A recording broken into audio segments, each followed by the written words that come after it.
family. It's your sister, Reverend Jocelyn, here, and welcome to another episode of Faith on the Journey. If this is your first time tuning in, we welcome you. We're so glad that you are here and want you to know that we're committed to helping you strengthen your faith, heal your heart, and discover a sense of community. And we do so through a variety of ways by connecting you with a team of Christian counselors and offering trauma healing trainings across the country. You can learn about these resources and so much more by visiting our website at faithonthejourney.org. Again, that is faithonthejourney.org. Now, today, I'm really excited to introduce a sister who I've had the opportunity to connect with on so many levels, and she has an amazing testimony of doing work in the nonprofit field, but she also has a story that's driving her personal mission to empower others around finances. And she is here to share that story with us today as a dignity coach. Dignity coach, let me get that right.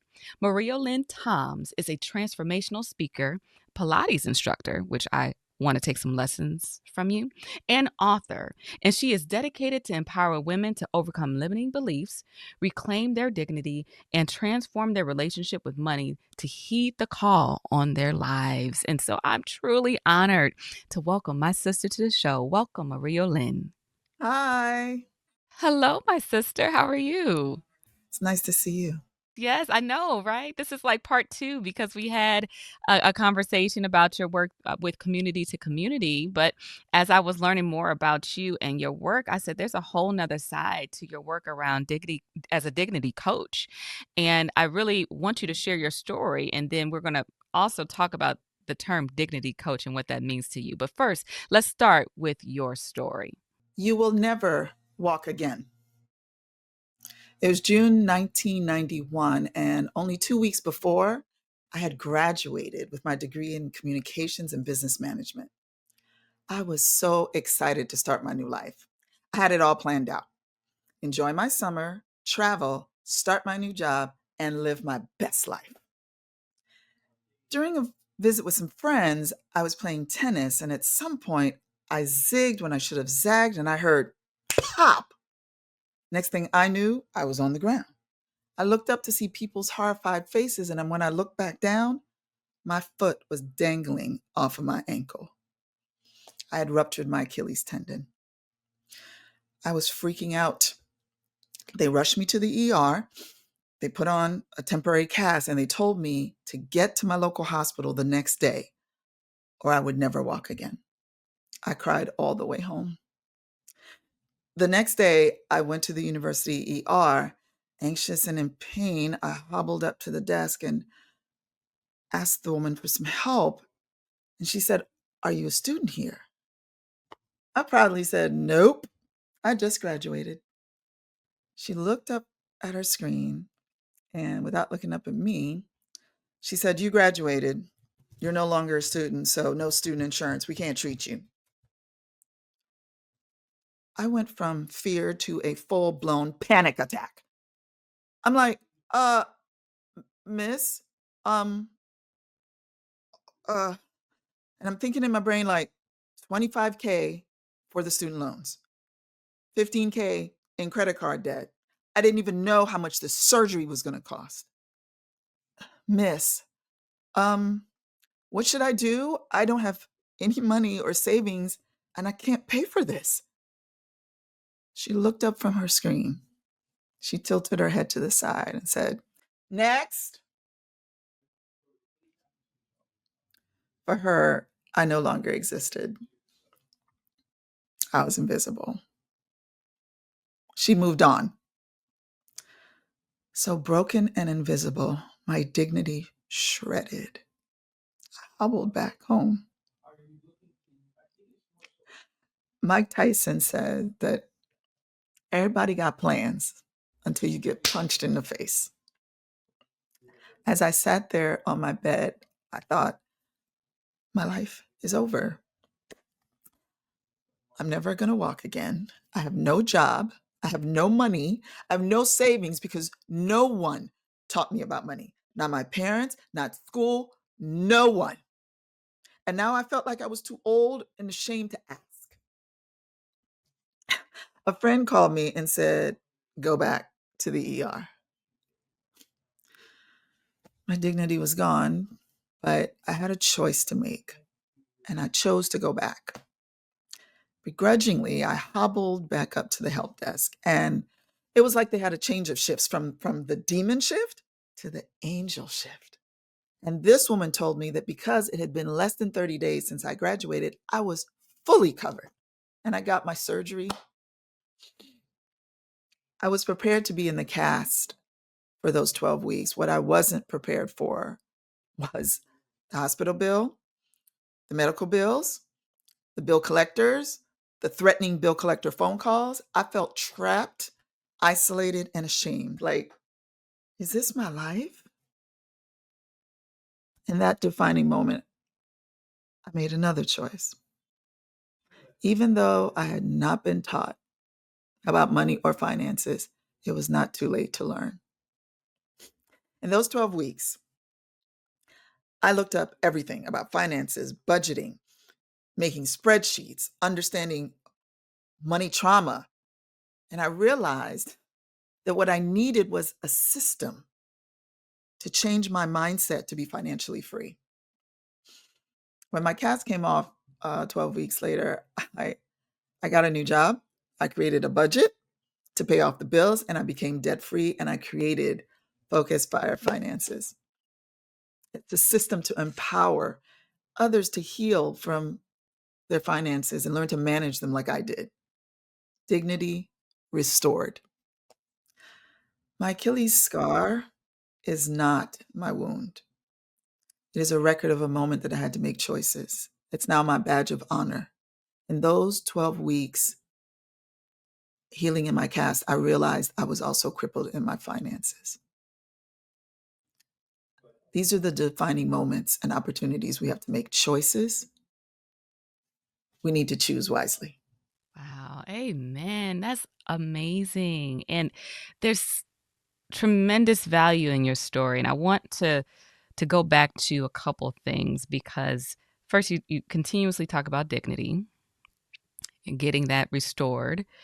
And also it's really a story about money trauma that you experience, which we're going to talk about today. So when when you went through what you went through, which was traumatic, having all these bills come through, overwhelming, I think from what we've talked about just offline, there's money trauma that sometimes people can experience from different things that happen in their lives, whether it's health, whether it's how their parents might have told them to deal with finances. Can you talk a little bit more about that with me and our audience? Sure, everyone has a money story.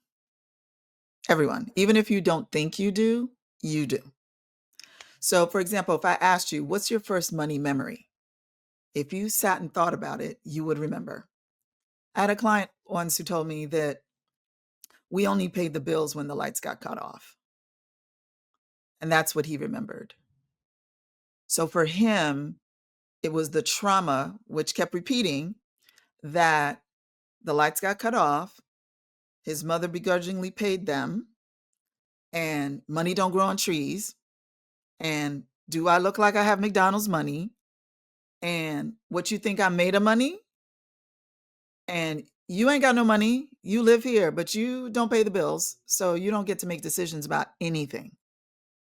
I see you smiling because some of the things I've said, you're like, oh, yeah, I remember that. So this person then grew up to be a very successful lawyer, making $10,000, $15,000 a month, having no idea where it was going. The trauma just keeps replaying itself. And I think it's important for people to understand we can function in trauma. Trauma does not paralyze you most of the time because as human beings and as spiritual beings, we will adapt and adjust in a second. So, did his money trauma prevent him from graduating from college and going to law school? No, it did not. I could relate to that because I remember as a kid that how many times my parents told me the same thing. So then money's none of your business. It's adult conversation. But then you again, go to school and you graduate and you get a job, but no one's telling you. So take your paycheck and you can do the 70-20-10 rule. What's that? That 70 is supposed to go to what your expenses are. 20% is going to your savings. 10% is for investment. I never heard that before I got out of while I was in 12 years of school and college. Not one time. What did happen in college was Discover, MasterCard, Visa, American Express came to visit, and I signed up for all of them. I know what I was doing. They came to visit you too, huh? They gave us Yes. candy. You got candy when you signed up. Mhm. Right. And And then didn't hear nothing about these crazy interest rates. Hmm. I went to the store, I swiped the card, and they gave me the dresses. Once that happened, I went to all the stores. I just was like, and I tried it again, and they gave me the shoes. And I tried it again, and they gave me the purse. I was like, this is awesome. This is the life. This is it. No. When the bills came, I didn't even They done open the got you. envelopes because that's it. It's almost like an addiction because you swipe, get stuff, swipe, get stuff. Mhm. Who can't relate to that? Yeah, for real, but it could get you in a lot of trouble, and I appreciate our discussion around our money stories because sometimes it might not have been something that was extremely traumatic, like an event that took place that could cause you to have a story that doesn't serve you. And it might not even seem like it's traumatic, but it's still playing a role in how you engage and look at money. Can you speak a little bit to that? Well, you just pegged it of not knowing, right? You're making the money, but you don't know where it's going. And that's just as dangerous as if you're not making a lot of money and still don't know where it's going. And you could be, again, like I was, ashamed, right? Because you're successful and nobody would think that you don't know how to budget or pay your bills.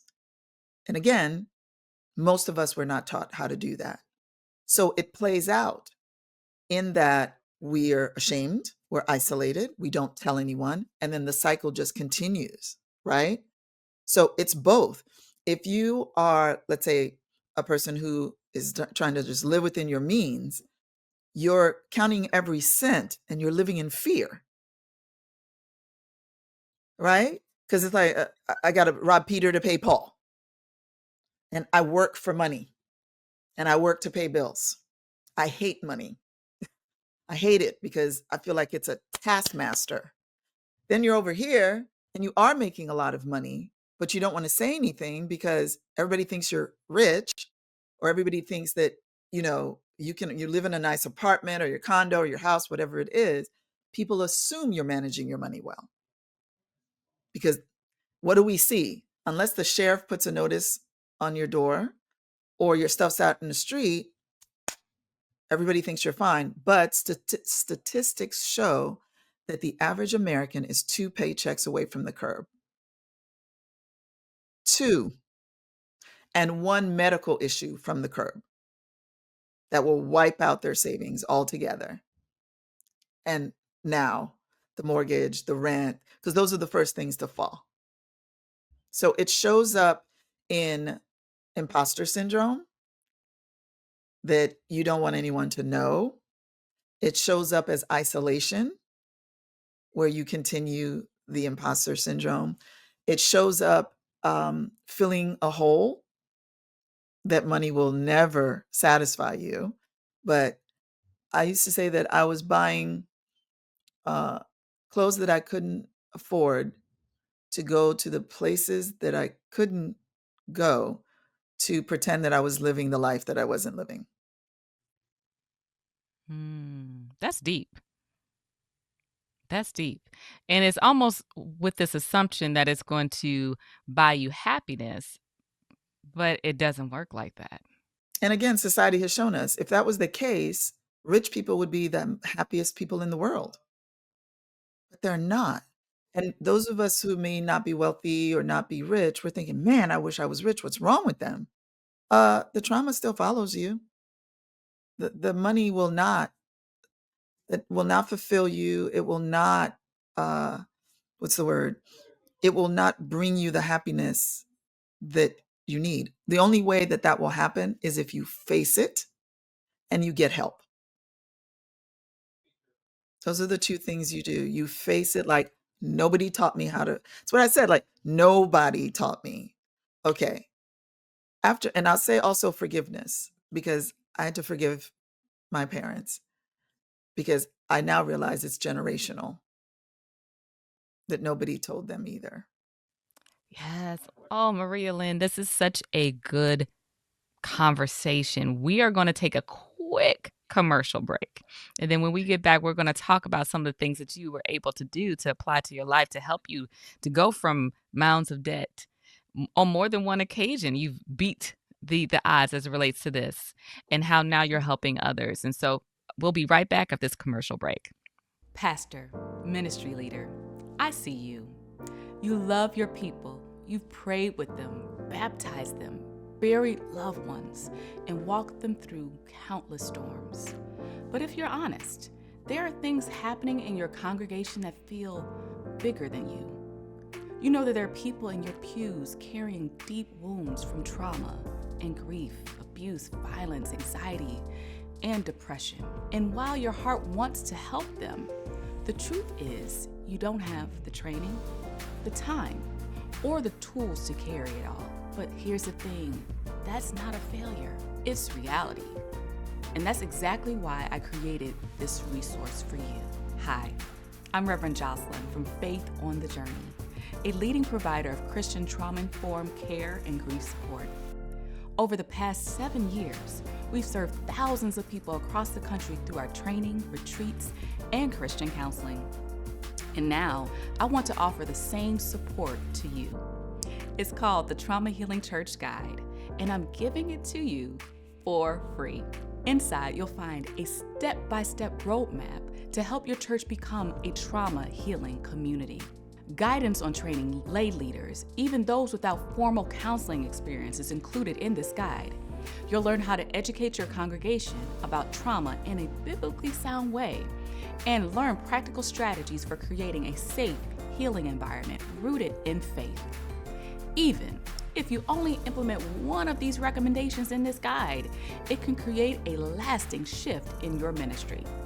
So, if you're ready to reach those silently suffering in your congregation with biblical tools, practical support, and a path to healing, visit traumahealingchurch.com today to download your free guide.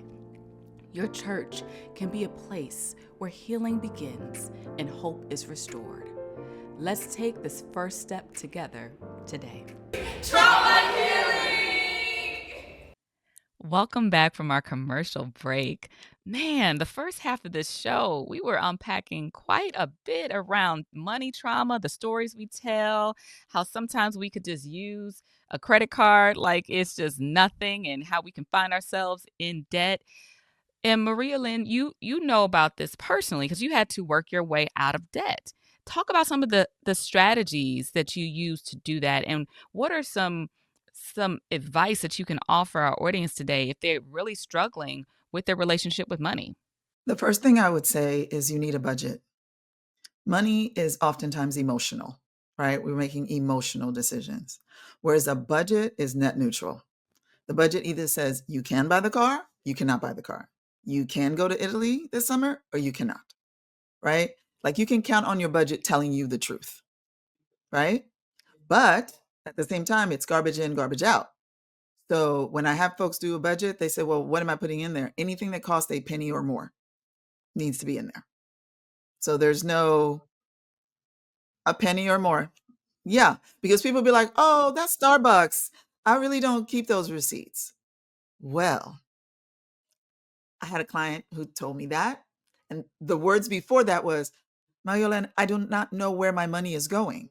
For 30 days, I had them keep receipts in an envelope, like back, like paper, like the old days, like keep the receipt in this envelope. and keep the budget. Literally $600 at Starbucks. Per Month, month? Oh, $600. that's a Because there car was that's the almost 2 car notes.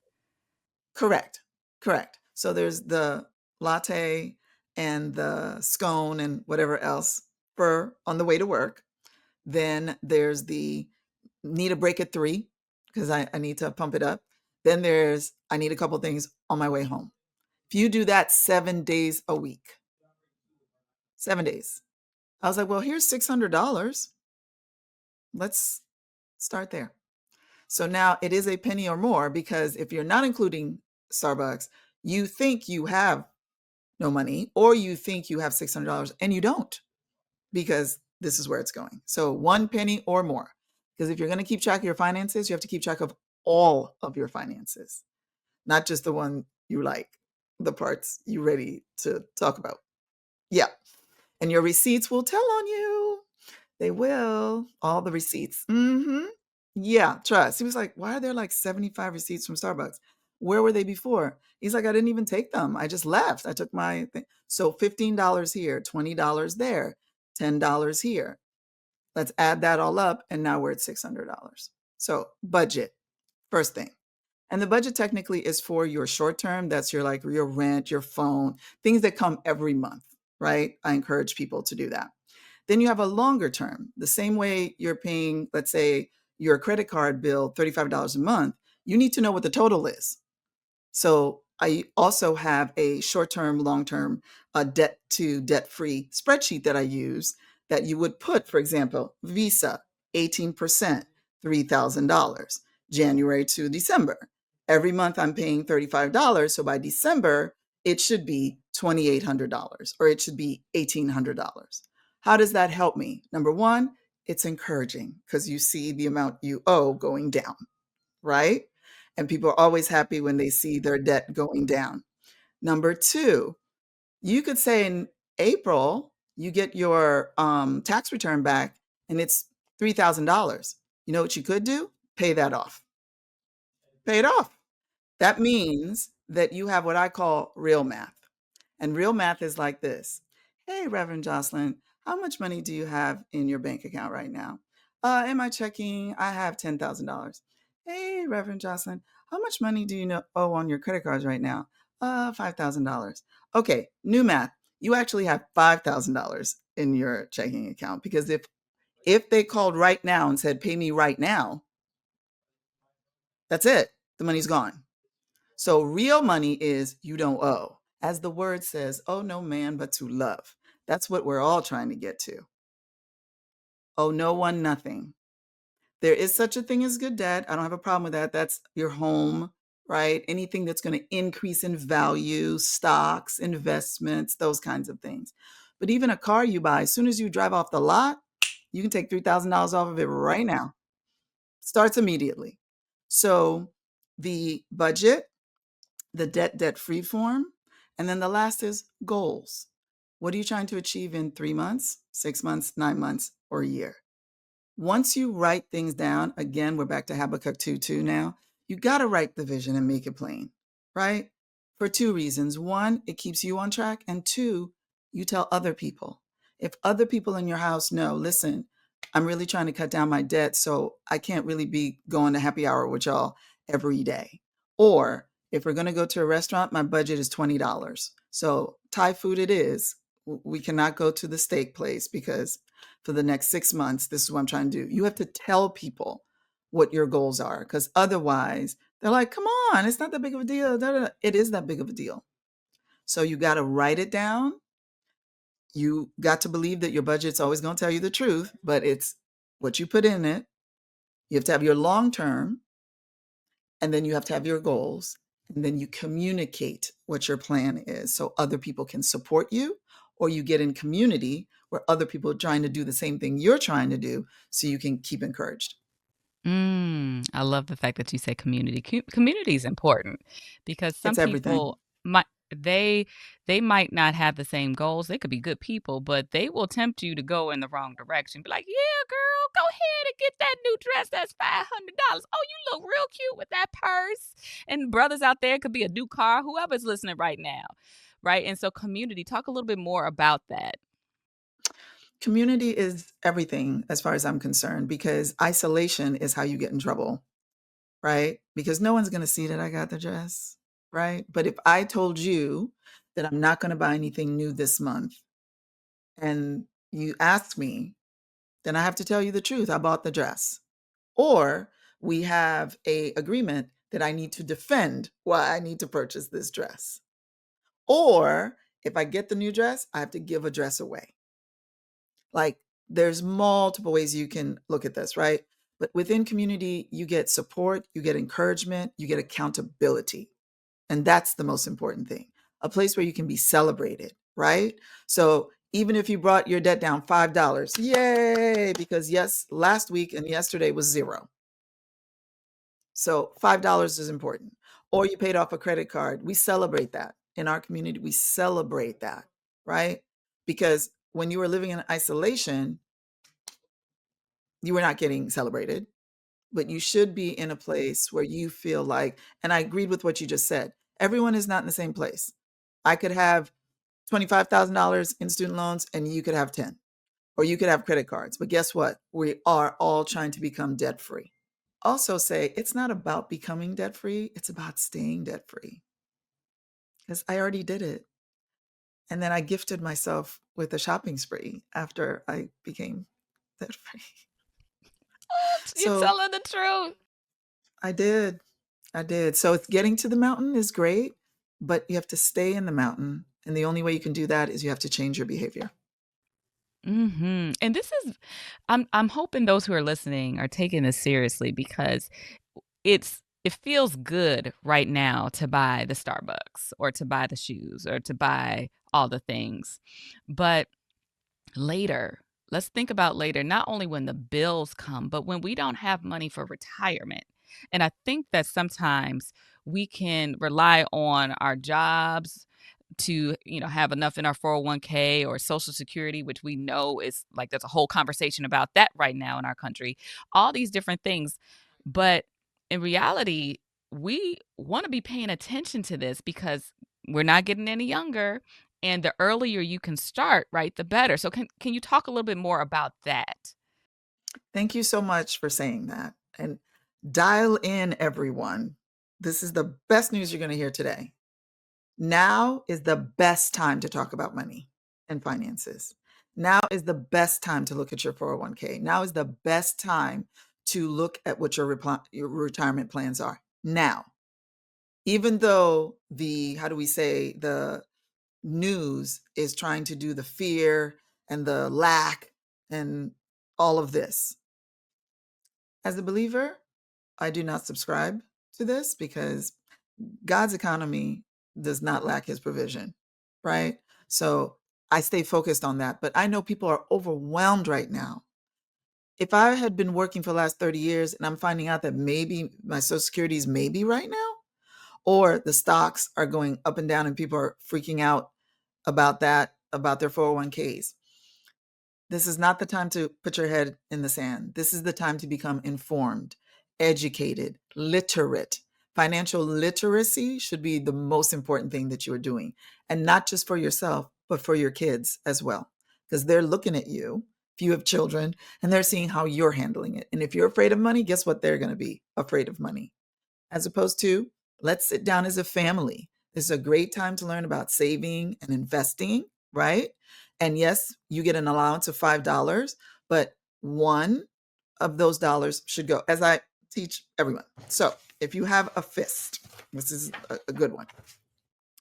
You make money, you invest money, you save money, you give money, and you spend money. The last one is spend, right? So imagine if you are teaching your child that. So those $5 that they're gonna make, they're actually only gonna spend one of it. They're gonna be excited about all the others. They're gonna become a generous person. They're gonna understand the value that their savings are gonna grow. They're gonna understand that they donated and that they made the world a better place, or they helped a community or a person who doesn't have a lot of money. Like, this is the kind of human being we want to be, and this is the kind of human being we want to raise, right? So do not do not shrink back. This is the time to lean in and get all of the information that you can. If you do not have a financial planner, you can get one. They're pretty much, I'm not going to recommend per se, because you need to find the one that works for you, right? But their commercials are on television every single day. And of course, YouTube University is available for everyone. Do not fear finances. Do not fear investment. Do not fear asking the questions. It has been your labor and it's your money. So you should decide where it goes and how you will use it. Mhm. Yes. Let's talk about your role in helping people. I know you said that there's financial planners, so you have your money team, right? So you have the financial planner. What is your role in terms of supporting people as it relates to finance with dignity? So for me, I feel as though I help people who were me, right? Who were not taught, who have trauma, who are terrified to go meet with a financial planner, because financial planners size you up very quickly.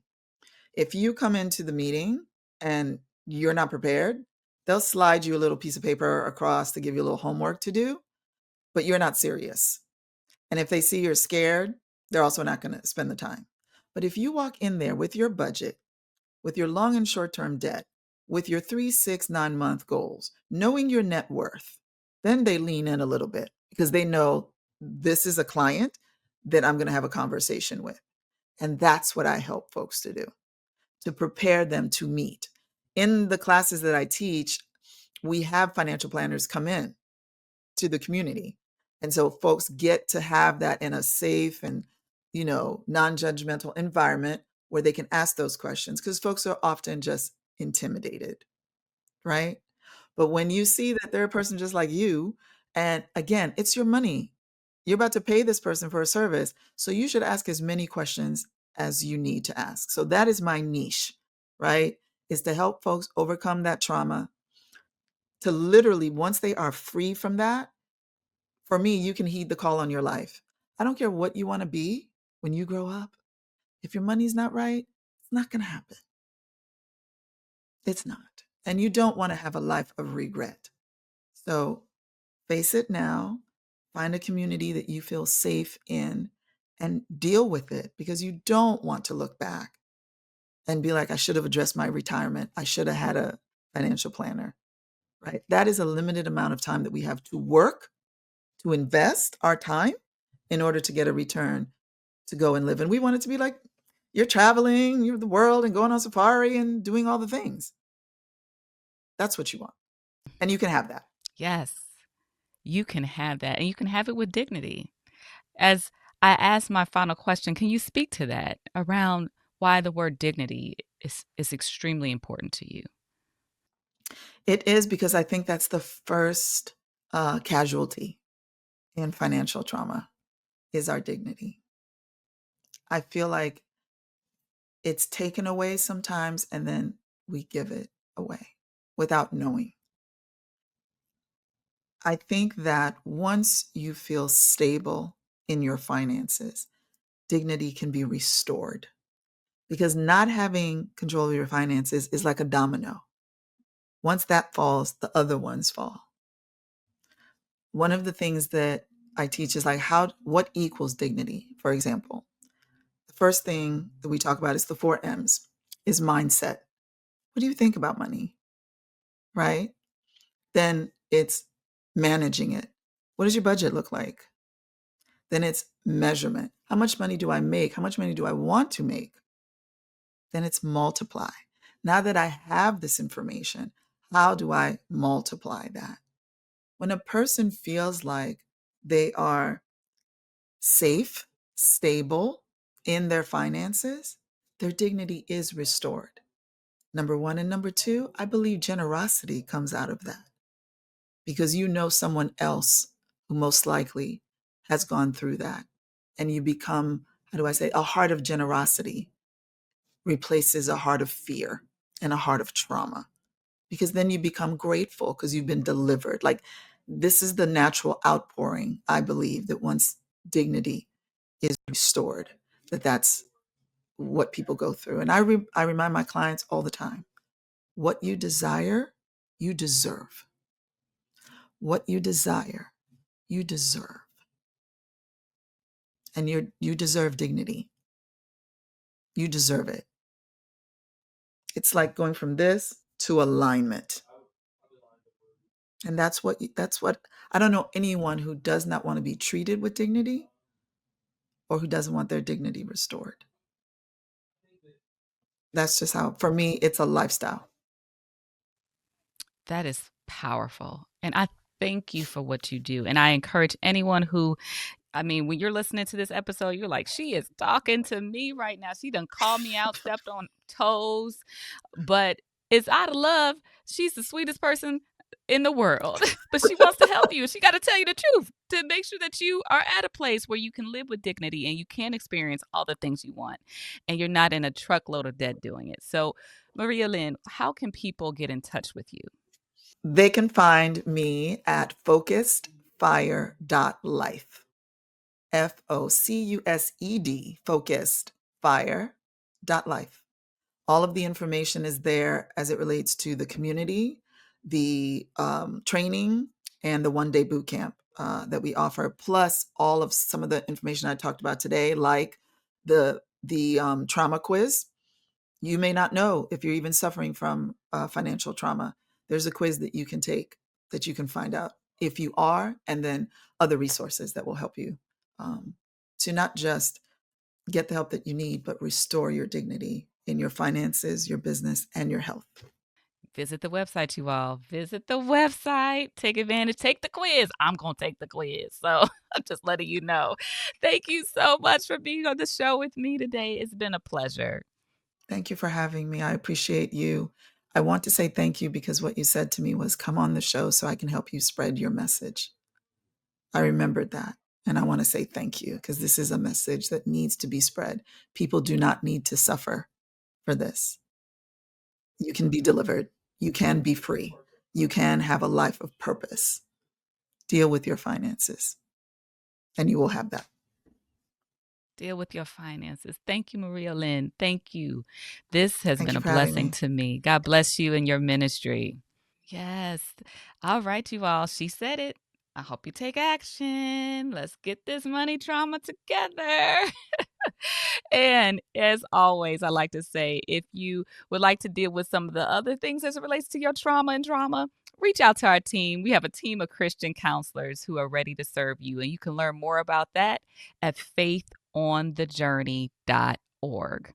Also, if you loved this episode, be sure to like it, subscribe if this is your first time watching, and share it with a friend. That's it for this week, family. Thank you so much for tuning in. And until next time, you stay encouraged and you keep your faith on the journey. I'll see you soon, family.